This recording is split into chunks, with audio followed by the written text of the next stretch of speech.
Once upon a time, there lived a poor fisherman who struggled daily to provide for his family. His life was a relentless cycle of casting his nets into the sea and hoping for enough fish to feed his loved ones. One day, after casting his net multiple times without success, he grew disheartened but made one final attempt. Surprisingly, his net felt unusually heavy. With great effort, he hauled it onto the shore, expecting an abundant catch. However, instead of fish, he discovered an old sealed copper bottle, heavy and strangely ornate.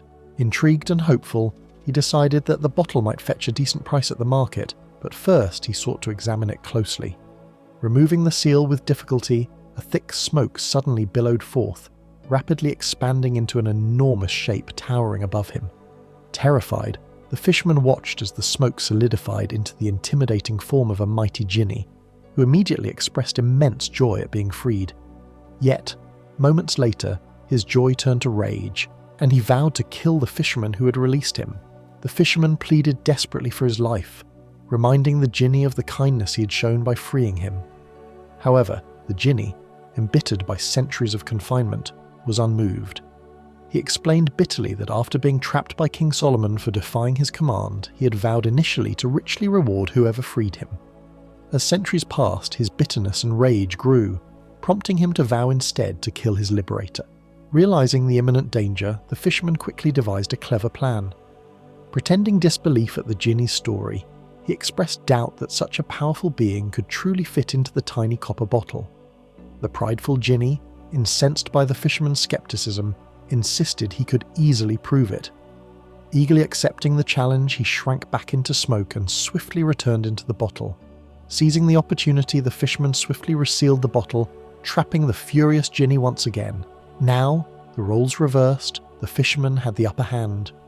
From within the bottle, the Jinni begged for mercy, promising incredible rewards if freed again. The fisherman, cautious but intrigued, made the Jinni swear a solemn oath by the name of God to uphold his promise.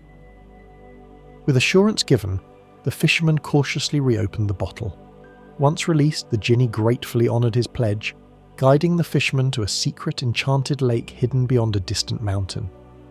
At this lake, the fisherman found fish unlike any he had ever seen, shimmering with mesmerising colours of gold, silver, blue and red.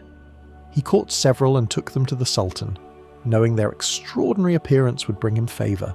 Indeed, the Sultan was amazed by the wondrous fish, and generously rewarded the fisherman with gold and treasures far beyond his humble expectations. The fisherman's fortune was transformed overnight, ensuring comfort and security for his family. However, curious about the source of these remarkable fish, the Sultan dispatched his trusted vizier to investigate the enchanted lake. Upon arrival, the vizier witnessed a surreal and mystical sight, a beautiful palace beside the lake, shrouded in silence and mystery. Venturing cautiously inside, he encountered a solitary young prince, half turned to stone, whose heartbreaking tale he soon heard. The prince revealed that he was once happily married, but had discovered his wife was a powerful sorceress secretly consorting with another. Upon confronting her betrayal, she cast a spell that left him partially petrified and cursed his kingdom to silence. Only the magical fish in the lake remained to bear witness to the tragedy. The vizier, moved deeply by the prince's sorrowful story, returned to report his findings to the Sultan, who resolved immediately to break the enchantment and restore justice. Accompanied by the vizier and a group of wise men, the Sultan journeyed to the magical lake and palace, determined to confront the sorceress and lift the curse. After intense confrontations and acts of courage and cleverness, they managed to overpower the wicked sorceress, breaking her spell.